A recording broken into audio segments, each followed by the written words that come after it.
Subscribe. Chapter 2 of The Hound of the Baskervilles by Sir Arthur Conan Doyle. The Curse of the Baskervilles. "I have in my pocket a manuscript," said Dr. James Mortimer. "I observed it as you entered the room," said Holmes. "It is an old manuscript." "Early 18th century, unless it is a forgery." "How can you say that, sir?" "You have presented an inch or two of it to my examination all the time that you have been talking. It would be a poor expert who could not give the date of a document within a decade or so. You may possibly have read my little monograph upon the subject.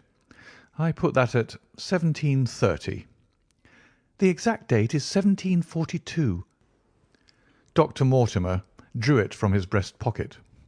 "This family paper was committed to my care by Sir Charles Baskerville, whose sudden and tragic death, some 3 months ago, created so much excitement in Devonshire. I may say that I was his personal friend as well as his medical attendant. He was a strong-minded man, sir, shrewd, practical, and as unimaginative as I am myself. Yet he took this document very seriously, and his mind was prepared for just such an end as did eventually overtake him." Holmes stretched out his hand for the manuscript and flattened it upon his knee. "You will observe, Watson, the alternative use of the long S and the short. It is one of several indications which enabled me to fix the date." I looked over his shoulder at the yellow paper and the faded script. At the head was written Baskerville Hall, and below, in large scrawling figures, 1742. "It appears to be a statement of some sort." "Yes, it is a statement of a certain legend which runs in the Baskerville family." "But I understand that it is something more modern and practical upon which you wish to consult me." "Most modern, a most practical, pressing matter, which must be decided within 24 hours. But the manuscript is short and is intimately connected with the affair.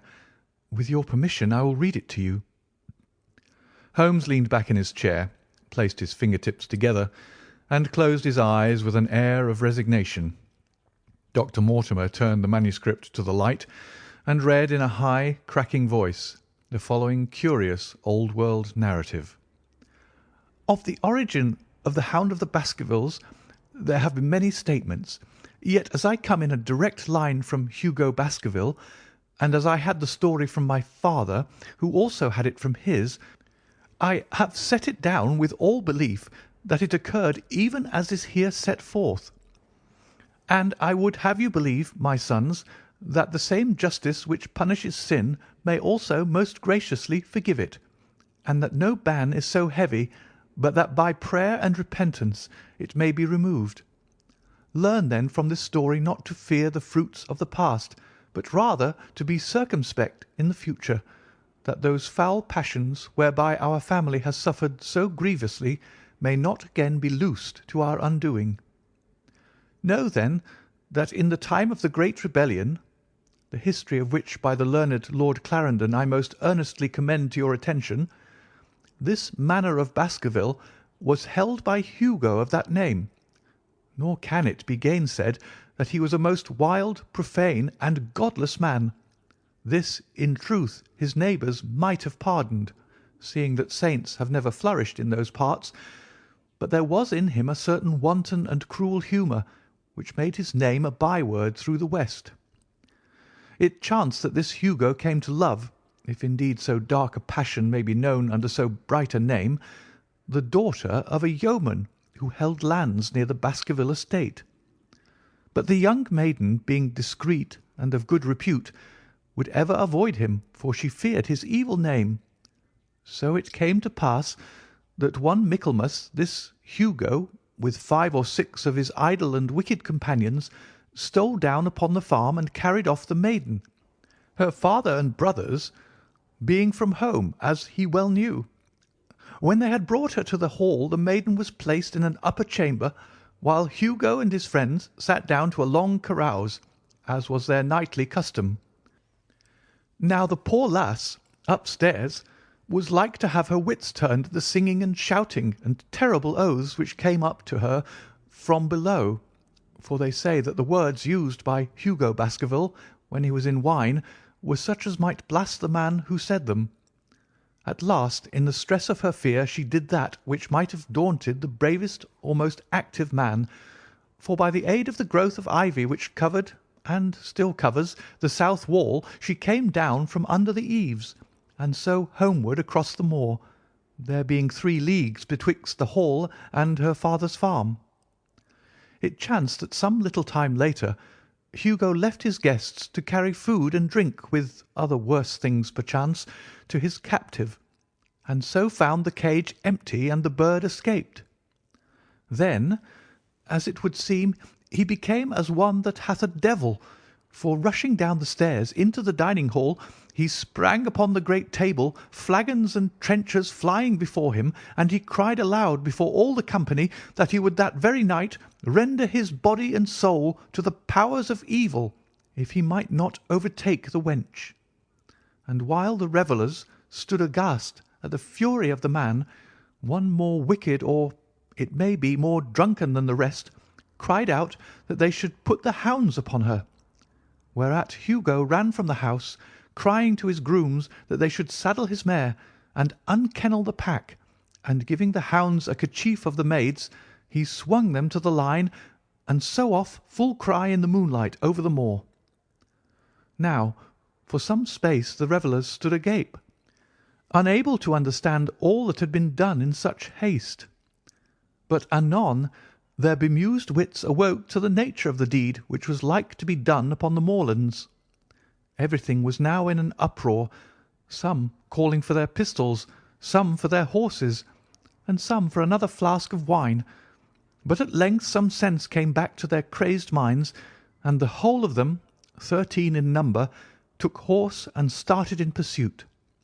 The moon shone clear above them, and they rode swiftly abreast, taking that course which the maid must needs have taken if she were to reach her own home. They had gone a mile or 2 when they passed one of the night shepherds upon the moorlands, and they cried to him to know if he had seen the hunt. And the man, as the story goes, was so crazed with fear that he could scarce speak, but at last he said that he had indeed seen the unhappy maiden with the hounds upon her track. "But I have seen more than that," said he, "for Hugo Baskerville passed me upon his black mare, and there ran mute behind him such a hound of hell as God forbid should ever be at my heels." So the drunken squires cursed the shepherd and rode onward. But soon their skins turned cold, for there came a galloping across the moor, and the black mare, dabbled with white froth, went past with trailing bridle and empty saddle. Then the revellers rode close together, for a great fear was on them, but they still followed over the moor, though each, had he been alone, would have been right glad to have turned his horse's head. Riding slowly in this fashion, they came at last upon the hounds. These, though known for their valour and their breed, were whimpering in a cluster at the head of a deep dip, or goyle, as we call it, upon the moor, some slinking away, and some, with starting hackles and staring eyes, gazing down the narrow valley before them. The company had come to a halt, more sober men, as you may guess, than when they started. The most of them would by no means advance, but 3 of them, the boldest, or it may be the most drunken, rode forward down the goyle. Now it opened into a broad space in which stood 2 of those great stones, still to be seen there, which were set by certain forgotten peoples in the days of old.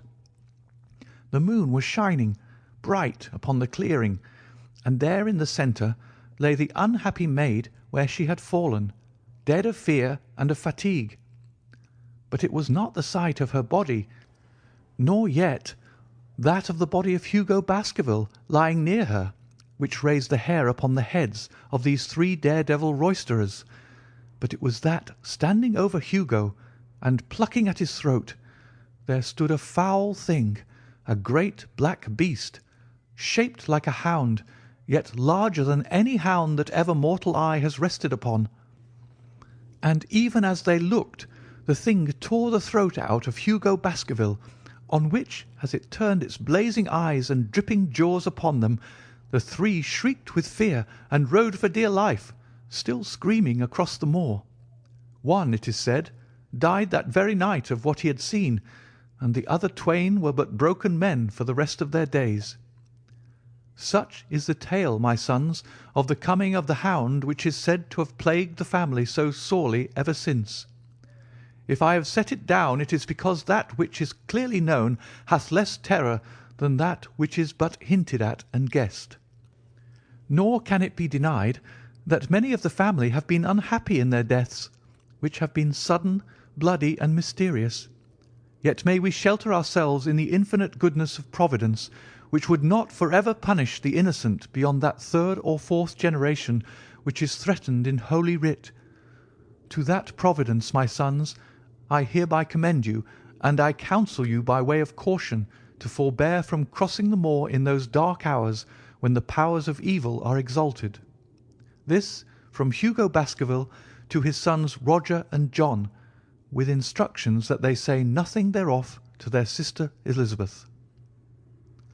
When Dr. Mortimer had finished reading this singular narrative, he pushed his spectacles up on his forehead and stared across at Mr. Sherlock Holmes. The latter yawned and tossed the end of his cigarette into the fire. "Well," said he, "do you not find it interesting?" "To a collector of fairy tales." Dr. Mortimer drew a folded newspaper out of his pocket. "Now, Mr. Holmes, we will give you something a little more recent. This is the Devon County Chronicle of May 14th of this year. It is a short account of the facts elicited at the death of Sir Charles Baskerville, which occurred a few days before that date." My friend leaned a little forward, and his expression became intent. Our visitor readjusted his glasses and began. "The recent sudden death of Sir Charles Baskerville, whose name has been mentioned as the probable Liberal candidate for Mid Devon at the next election, has cast a gloom over the county. Though Sir Charles had resided at Baskerville Hall for a comparatively short period, his amiability of character and extreme generosity had won the affection and respect of all who had been brought into contact with him. In these days of nouveau riche, it is refreshing to find a case where the scion of an old county family which had fallen upon evil days is able to make his own fortune and to bring it back with him to restore the fallen grandeur of his line. Sir Charles, as is well known, made large sums of money in South African speculation. More wise than those who go on until the wheel turns against them, he realized his gains and returned to England with them. It is only 2 years since he took up his residence at Baskerville Hall, and it is common talk how large were those schemes of reconstruction and improvement which have been interrupted by his death. Being himself childless, it was his openly expressed desire that the whole countryside should within his own lifetime profit by his good fortune, and many will have personal reasons for bewailing his untimely end. His generous donations to local and county charities have been frequently chronicled in these columns. The circumstances connected with the death of Sir Charles cannot be said to have been entirely cleared up by the inquest, but at least enough has been done to dispose of those rumours to which local superstition has given rise. There is no reason whatever to suspect foul play, or to imagine that death could be from any but natural causes. Sir Charles was a widower, and a man who may be said to have been in some ways of an eccentric habit of mind. In spite of his considerable wealth, he was simple in his personal tastes, and his indoor servants at Baskerville Hall consisted of a married couple named Barrymore, the husband acting as butler and the wife as housekeeper. Their evidence, corroborated by that of several friends, tends to show that Sir Charles' health has for some time been impaired, and points especially to some affection of the heart, manifesting itself in changes of colour, breathlessness, and acute attacks of nervous depression. Dr. James Mortimer, the friend and medical attendant of the deceased, has given evidence to the same effect. The facts of the case are simple. Sir Charles Baskerville was in the habit every night before going to bed of walking down the famous yew alley of Baskerville Hall. The evidence of Barrymore's shows that this had been his custom. On the 4th of May, Sir Charles had declared his intention of starting next day for London, and had ordered Barrymore to prepare his luggage. That night he went out as usual for his nocturnal walk, in the course of which he was in the habit of smoking a cigar. He never returned. At 12 o'clock Barrymore, finding the hall door still open, became alarmed, and lighting a lantern went in search of his master. The day had been wet, and Sir Charles's footmarks were easily traced down the alley. Half-way down this walk there is a gate which leads out onto the moor. There were indications that Sir Charles had stood for some little time here. He then proceeded down the alley, and it was at the far end of it that his body was discovered. One fact which has not been explained is the statement of Barrymore that his master's footprints altered their character from the time that he passed the moor gate, that he appeared from thence onward to have been walking upon his toes. One Murphy, a gipsy horse dealer, was on the moor at no great distance at the time, but he appears by his own confession to have been the worse for drink. He declares that he heard cries, but is unable to state from what direction they came.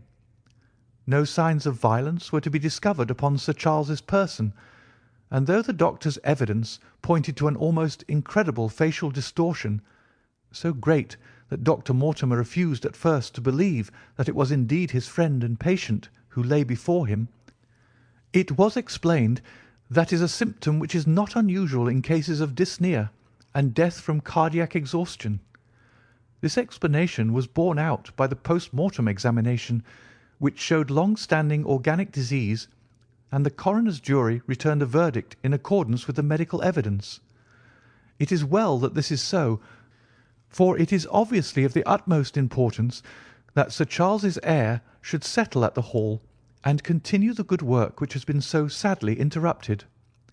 Had the prosaic finding of the coroner not finally put an end to the romantic stories which have been whispered in connection with the affair, it might have been difficult to find a tenant for Baskerville Hall.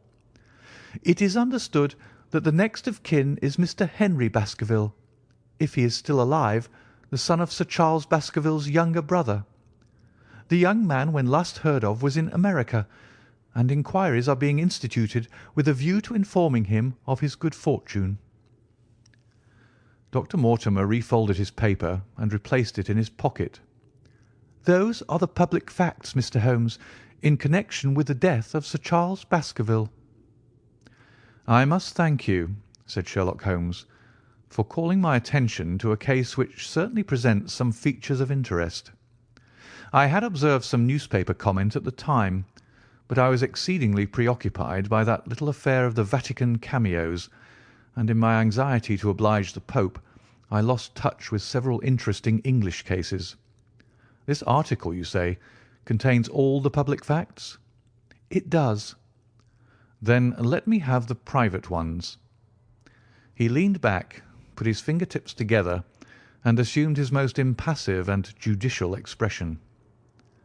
In doing so, said Dr. Mortimer, who had begun to show signs of some strong emotion, I am telling that which I have not confided to anyone. My motive for withholding it from the coroner's inquiry is that a man of science shrinks from placing himself in the public position of seeming to endorse a popular superstition. I had the further motive that Baskerville Hall, as the paper says, would certainly remain untenanted if anything were done to increase its already rather grim reputation.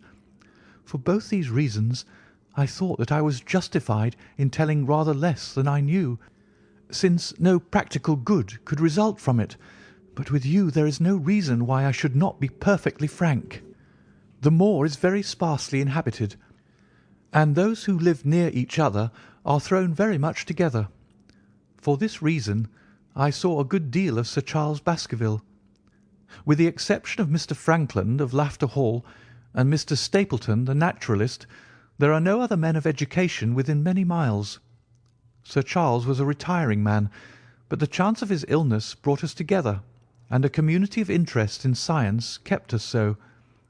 He had brought back much scientific information from South Africa, and many a charming evening we had spent together discussing the comparative anatomy of the Bushman and the Hottentot. Within the last few months it became increasingly plain to me that Sir Charles's nervous system was strained to the breaking point. He had taken this legend which I have read you exceedingly to heart, so much so that although he would walk in his own grounds, nothing would induce him to go out upon the moor at night. Incredible as it may appear to you, Mr. Holmes, he was honestly convinced that a dreadful fate overhung his family, and certainly the records which he was able to give of his ancestors were not encouraging. The idea of some ghastly presence constantly haunted him, and on more than one occasion he has asked me whether I had on my medical journeys at night ever seen any strange creature or heard the baying of a hound. The latter question he put to me several times, and always with a voice which vibrated with excitement. I can well remember driving up to his house in the evening some 3 weeks before the fatal event. He chanced to be at his hall door. I had descended from my gig and was standing in front of him when I saw his eyes fix themselves over my shoulder and stare past me with an expression of the most dreadful horror. I whisked round and had just time to catch a glimpse of something which I took to be a large black calf passing at the head of the drive. So excited and alarmed was he that I was compelled to go down to the spot where the animal had been and look around for it.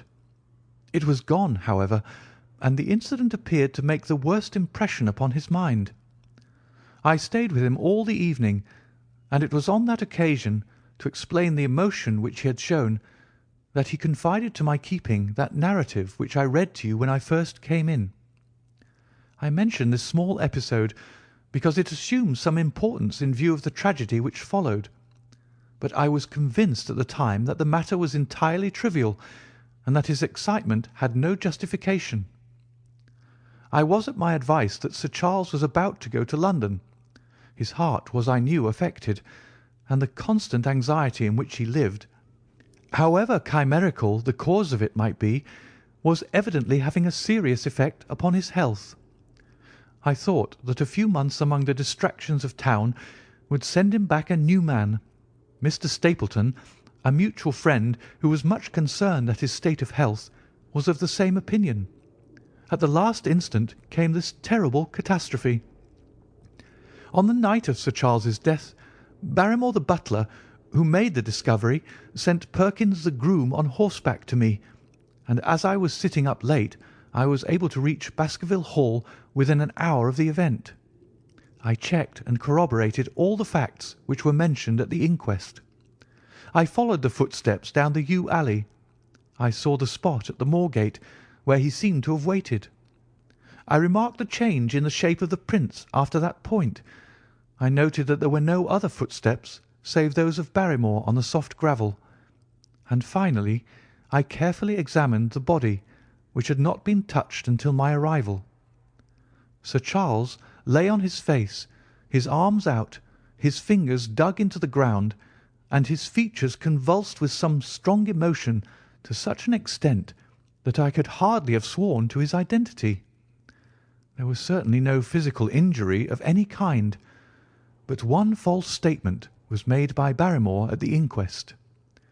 He said that there were no traces upon the ground round the body. He did not observe any, but I did, some little distance off, but fresh and clear. Footprints? Footprints. A man's or a woman's? Dr. Mortimer looked strangely at us for an instant, and his voice sank almost to a whisper as he answered, "Mr. Holmes, they were the footprints of a gigantic hound." End of chapter 2. Subscribe for more content.